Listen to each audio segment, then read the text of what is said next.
नमस्कार प्रिय साथियों, वादे के मुताबिक हम हाजिर हैं कुछ सच्ची और अच्छी खबरों के साथ।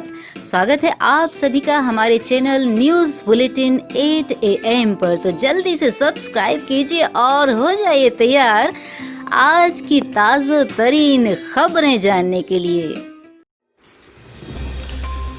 बुंदेलखंड के सागर जिला के बंडा से 60 किलोमीटर एवं सायगढ़ से 15 किलोमीटर दूरी पर स्थित छतरपुर जिला के बड़ा मलहरा जनपद क्षेत्र का आवार धाम, जहां पर एक प्राचीन गुफा आवार माता का मंदिर स्थित है। यहाँ के निवासी इस मंदिर को सतयुगी माता मंदिर भी कहते हैं। आला उदल के आह्वान पर अवतरित हुई मां आवार माता मंदिर से जुड़ी अनेक किंवदंती हैं। की रोचक कथाएँ ऐसे हैं। जब आला उदल मारवाड़ लड़ाई करने के लिए गए थे, उस समय बात से जब आ रहे थे, उनको लेट हो गए तो यहाँ विश्राम किया, अभेर हो गई।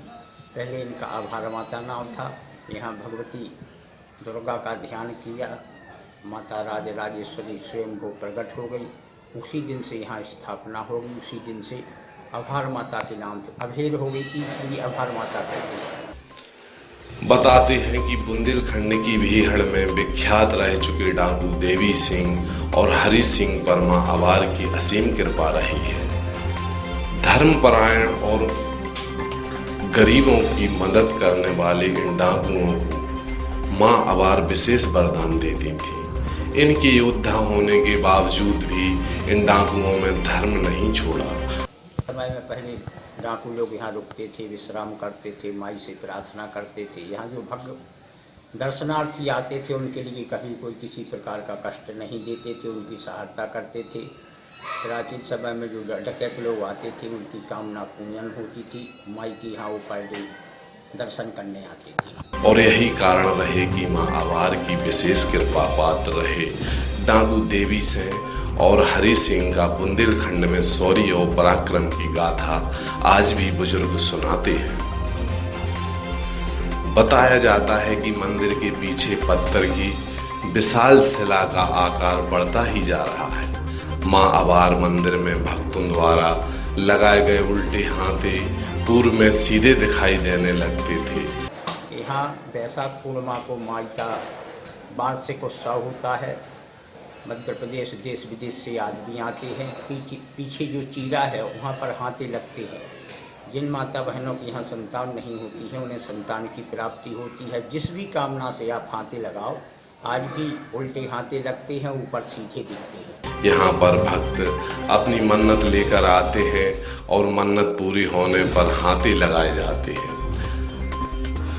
आला उदल के जब बबरी वन की लड़ाई से विजयी होकर लौटे तो आवार माता के स्थान पर विजय उत्सव मनाया गया और तभी से लेकर आज तक उतरत बैसाख और लागत जेठ की पूर्णिमा से यहाँ मेले का आयोजन किया जाता है, जिसमें उत्तर प्रदेश और मध्य प्रदेश के लाखों भक्त मां को चुनरी और ध्वज चढ़ाने आते हैं।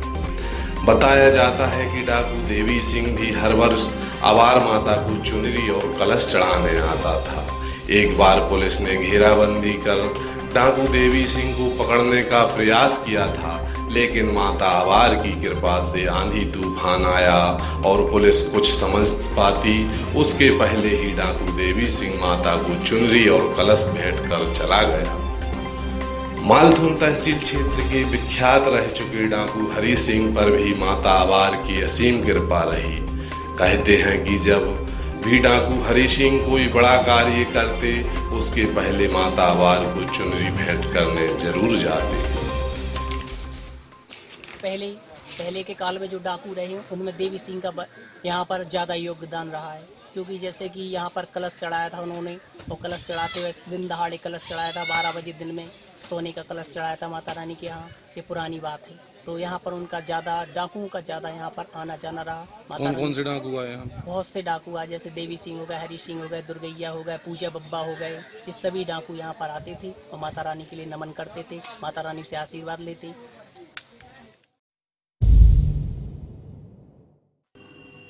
आज मंडल स्तर पर फूकेंगे कमलनाथ का पुतला। भोपाल। मध्य प्रदेश भाजपा के प्रदेश अध्यक्ष द्वारा की गई घोषणा के मुताबिक आज 28 जून को दोपहर 12 बजे प्रदेश के प्रत्येक मंडल में कमलनाथ का पुतला दहन किया जाएगा।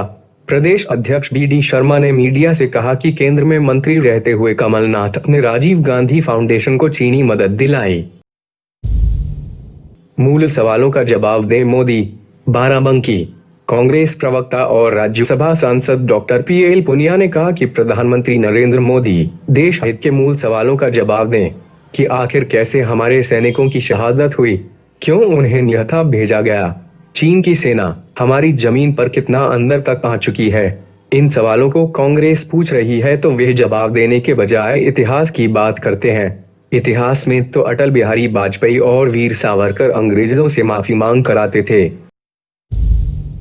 जन्मी बगैर हाथ पैर वाली बच्ची, डॉक्टर भी हैरान। विदिशा जिले में सिंगरौंज के सांकला गांव में एक बच्ची के जन्म से हर कोई हैरान है। हैरानी डॉक्टरों को भी है कि वे अपने करियर में ऐसा विचित्र केस देख रहे हैं। एक बच्ची जिसके न हाथ हैं न पैर हैं, सिर्फ सिर है और धड़ है।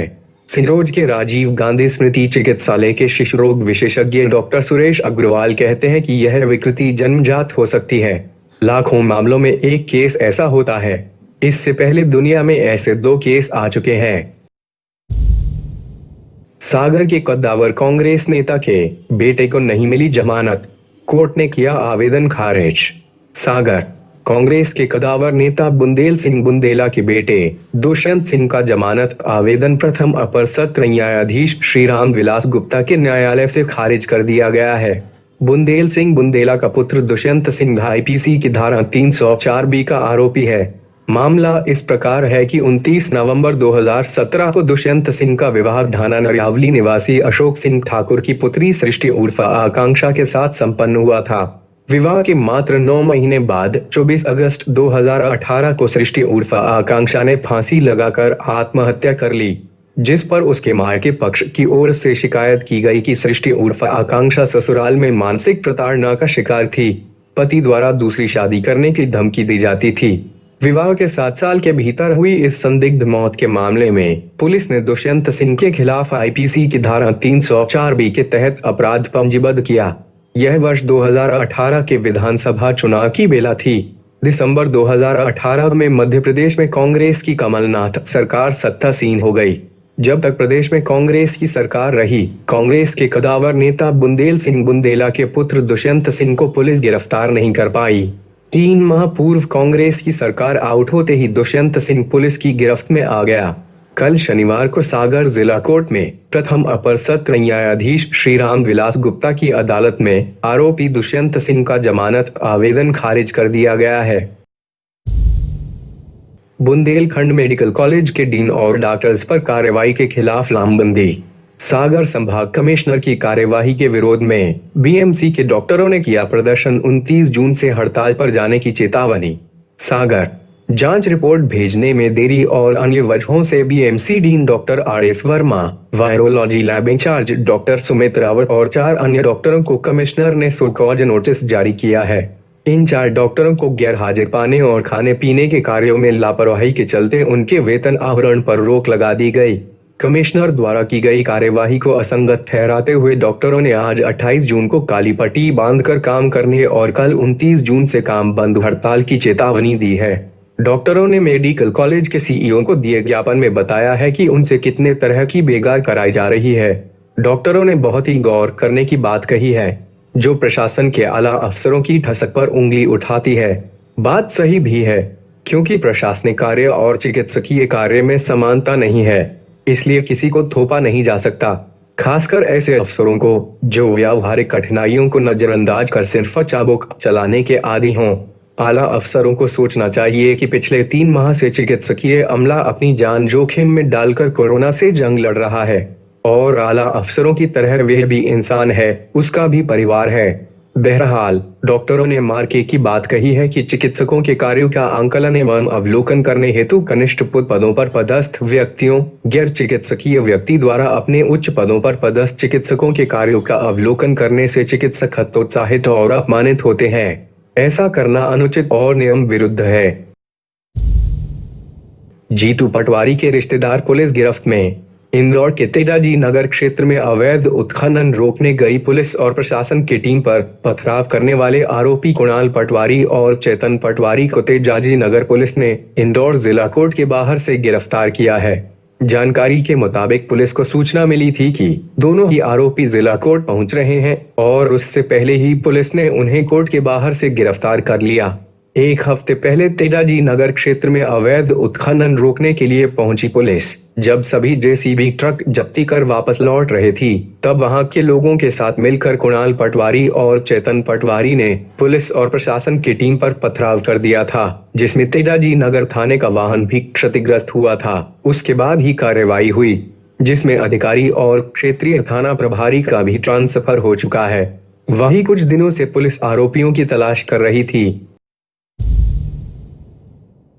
भाजपा के राष्ट्रीय महासचिव कैलाश विजयवर्गीय के खिलाफ मुखर हुए भाजपा के पूर्व विधायक भंवर सिंह शेखावत। विजयवर्गीय पर लगाए कई आरोप। कैलाश ने मुझे और उषा ठाकुर को इंदौर की राजनीति से बाहर किया।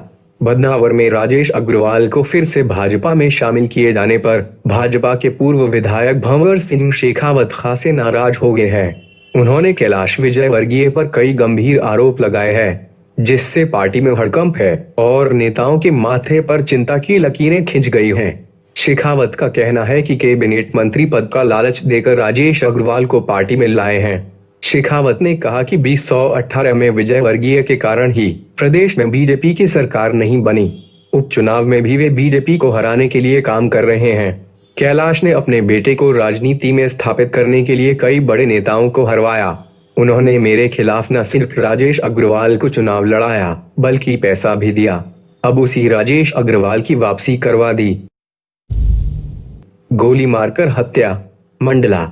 यहां शुक्रवार रात भारतीय राष्ट्रीय छात्र संगठन के मंडला जिला महासचिव सोनू परोचिया 28 साल की गोली मारकर हत्या कर दी गई। परोचिया अपने दो दोस्तों के साथ चचेरे भाई की जन्मदिन की पार्टी मनाकर बाइक से घर लौट रहे थे।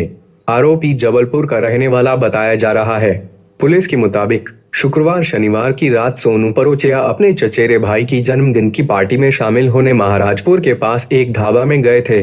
वहां से वे बाइक पर अपने दो दोस्तों के साथ घर लौट रहे थे। रास्ते में उनकी बाइक को एक बोलेरो गाड़ी ने टक्कर मार दी थी। इसके बाद आरोपी ने गाड़ी से उतरकर सोनू के सीने में गोली मारी और वहां से भाग गया। गंभीर हालत में उसे मंडला जिला अस्पताल ले जाया गया। डॉक्टरों ने उसे मृत घोषित कर दिया। घटना के दौरान सोनू के साथ बाइक पर उसके दोस्त दिगंबर बैरागी और दीपक भी थे। पिपरिया में गोली मारकर हत्या, नकाबपोश बदमाशों के मर्डर करने का वीडियो भी सामने आया। होशंगाबाद। पिपरिया में राजीव गांधी वार्ड निवासी जिला गोरक्षा प्रमुख रविवार विश्वकर्मा की शुक्रवार शाम करीब 6:45 बजे फिल्मी स्टाइल में गोलियां मारकर हत्या कर दी गई। नकाबपोश बदमाशों के मर्डर करने की यह पूरी घटना का वीडियो भी अब सामने आया है। सुपारी देकर हत्या किए जाने की आशंका जताई जा रही है। शुक्रवार को रविवार कार से 3 साथियों के साथ होशंगाबाद की बैठक से लौट रहे थे। तभी काली मंदिर साइड से अंडर ब्रिज पार करते ही उनकी कार को एक 4 पहिया वाहन अड़ाकर रोका गया। करीब आधा दर्जन लोग रॉड, लाठियां लेकर उतरे और रविवार पर हमला कर गोलियां दागने लगे। कार के रुकते ही नकाबपोश बदमाशों ने लोहे की रॉड और डंडों से कार पर हमला कर दिया। रविवार के दोनों दोस्त कार का गेट खोलते ही जान बचाकर वहां से भाग गए। लहूलुहान रविवार ने अस्पताल पहुंचने से पहले दम तोड़ दिया। एसडीओपी शिवेंदु जोशी ने बताया, एक बिना चला कारतूस और कारतूस के 2 खाली खोखे मिले हैं। तालाब में युवक का शव मिला, सागर। तालाब में डूबने से चंद्रशेखर वार्ड विजय टॉकीज के सामने बजरंग पट्टा पर निवासरत रविवार कोरी की मौत। कल 27 जून को सुबह 9 बजे सागर की पुरानी डबफ्रेन अस्पताल के सामने तालाब में रविवार की बॉडी मिली। प्रारंभिक जानकारी के अनुसार विजय टॉकीज में टिकट काटने वाले मुन्ना लाल कोरी का 27 वर्षीय पुत्र कपड़े की दुकान पर काम करता था, जो कि संभवतः कर्ज से ग्रसित था। मृतक का एक बच्चा भी है, जो उम्र में काफी छोटा है। मृतक के बड़े भाई ने भी पूर्व में फांसी लगाकर आत्महत्या की थी। गोपालगंज पुलिस ने प्रकरण संज्ञान में ले लिया है। पूर्व मंत्री गोविंद सिंह बोले, मनरेगा में भ्रष्टाचार की खुली छूट, मजदूर नहीं फिर भी 116 करोड़ रुपए के भुगतान। भोपाल। पूर्व मंत्री और लाहौर विधायक डॉक्टर गोविंद सिंह ने कहा है कि भारत सरकार ने मनरेगा में भ्रष्टाचार की खुली छूट दे रखी है। ग्वालियर चंबल संभाग में मजदूर ही नहीं है, फिर भी मशीनों के काम कराकर करोड़ों के रुपए का बंदरबांट किया जा रहा है। जहां उपचुनाव होना है वहां के लिए करोड़ों रुपए के काम दिए गए हैं। सरकारी विभागों के अधिकारियों से मिलकर लूट मची हुई है। शासन प्रशासन से उम्मीद न होने से मुख्य निर्वाचन पदाधिकारी को इसकी शिकायत की गई है। पूर्व मंत्री ने कहा कि मनरेगा योजना में कोरोना महामारी की आड़ में अप्रैल से जून तक 41,18,91,000 फर्जी आईडी से बोगस संस्थाओं को भुगतान किया गया। 3 युवकों को निर्वस्त्र कर पीटा, वीडियो बनाकर किया वायरल। शिवपुरी सिरसौद कस्बे में 3 युवकों के साथ कमजोर जाति के लोगों ने मारपीट की। इसके बाद तीनों को निर्वस्त्र कर वीडियो बनाकर वायरल कर दिए हैं। शुक्रवार को वीडियो वायरल होने पर वीरपुर के रहने वाले तीनों युवकों ने खुद को अपने घर के अंदर बंद कर लिया है। वहीं इस मामले में सिरसौद पुलिस ने कार्यवाही शुरू की है। सिरसौद कस्बे में कमजोर जाति के लोगों ने 7-8 साल पहले जमीन खरीदी है, जिस पर कच्ची शराब बनाकर बेची जा रही है। 2 दिन पहले यहां सिरसौद के ही वीरपुर गांव के 3 युवक बुधवार को पहुंचे। कच्ची शराब लेकर पहले तो तीनों ने पी। नशा हो जाने के बाद 400 रुपए देकर और शराब मांगी। नशा ज्यादा हो जाने पर विवाद हो गया। कमजोर जाति के आरोपी रमेश और बदन नाम के व्यक्ति आए और अपने अन्य साथियों के साथ तीनों की मारपीट शुरू कर दी। तीनों युवकों पूरी तरह कपड़े उतारकर उन्हें निर्वस्त्र कर दिया। घटना के 2 दिन बाद शुक्रवार को 3 युवकों की वीडियो सामने आई और तेजी से वायरल हो गई। अमोला थाना प्रभारी रविंद्र सिंह सिकरवार का कहना है कि मामला संज्ञान में आ गया है, जांच कराकर कार्रवाई करेंगे। सैलरी नहीं मिलने से पिंक ऑटो चालक महिलाओं ने हंगामा किया, कहा बिना किसी सुविधा के कोविड-19 में ड्यूटी की। इंदौर कोविड-19 में कंटेनमेंट एरिया में ड्यूटी करने वाली पिंक ऑटो चालक महिलाओं ने वेतन सहित अन्य सुविधाएं नहीं मिलने का आरोप AICSL पर लगाया है। पालिका प्लाजा पहुंची महिलाओं ने कहा कि अब तक भुगतान नहीं किया गया। उन्होंने कहा कि संक्रमित क्षेत्रों में बिना किसी सुविधा के हमसे ड्यूटी करवाई गई। बिना वेतन दिए कह रहे हैं कि आज से और टाइप बंद है। महिलाओं ने बताया कि हमें फोन आया था कि आप लोग कोविड-19 में ड्यूटी करना चाहती हैं क्या। इस पर हमने उन्हें यहाँ कहा था हम 21 महिलाएं इसमें काम कर रही हैं। हमें कहा गया था कि बचकर 10 दिन में राशन दिया जाएगा, सैनिटाइजर, हैंड ग्लव्स और मास्क भी दिए जाएंगे। इसके अलावा प्रतिदिन 400 रुपए दिए जाएंगे। इन 2 महीनों में हमें एक छोटी सी सैनिटाइजर की बोतल और 2 बार मास्क दिए गए। हैंड ग्लव्स तो अब तक नहीं मिले। राशन 1 बार दिया, जिसमें 5 किलो आटा, 1 किलो चावल, आधा किलो दाल और आधा किलो नमक। इसके अलावा कोई सुविधा नहीं दी गई। ग्वालियर जिले की सभी सीमाएं फिर सील, स्क्रीनिंग कराने के बाद ही मिलेगा प्रवेश। ग्वालियर कोविड-19 के बढ़ते मामलों के मद्देनजर जिला प्रशासन द्वारा ग्वालियर जिले की सभी सीमाएं सील कर दी गई हैं। अब ग्वालियर जिले में आने वाले प्रत्येक नागरिक को मेडिकल स्क्रीनिंग के बाद ही प्रवेश दिया जाएगा। सभी सीमाओं पर चिकित्सकों के दल के साथ ही प्रशासनिक अधिकारियों की तैनाती कर दी गई है। कलेक्टर कौशलेंद्र विक्रम सिंह ने बताया कि ग्वालियर जिले की सीमा के सील के दौरान जो भी व्यक्ति शहर में प्रवेश करेगा, उनकी मेडिकल स्क्रीनिंग की जाएगी। स्क्रीनिंग के दौरान संक्रमित या लक्षण पाए जाने पर संबंधित व्यक्ति को 14 दिवस के लिए क्वारंटाइन किया जाएगा। ग्वालियर जिले की सीमाओं पर 6 स्थानों पुरानी छावनी, बिकी फैक्ट्री, डबरा, मोहना, बेला की बावड़ी, रायरू एवं महाराजपुरा एयरपोर्ट के पास शिविर लगाए जा रहे हैं। ग्वालियर से मुरैना, भिंड, शिवपुरी की ओर प्रतिदिन अप डाउन करने वाले सरकारी अधिकारियों व कर्मचारियों की भी निगरानी की जा रही है। संबंधित जिलों के कलेक्टर व पुलिस अधीक्षक के माध्यम से उनके खिलाफ कड़ी कार्यवाही कराई जाएगी, क्योंकि शासन द्वारा पूर्व में ही निर्देश दिए गए हैं कि सभी अधिकारियों व कर्मचारियों को उनके जिला मुख्यालय पर ही रुकना होगा।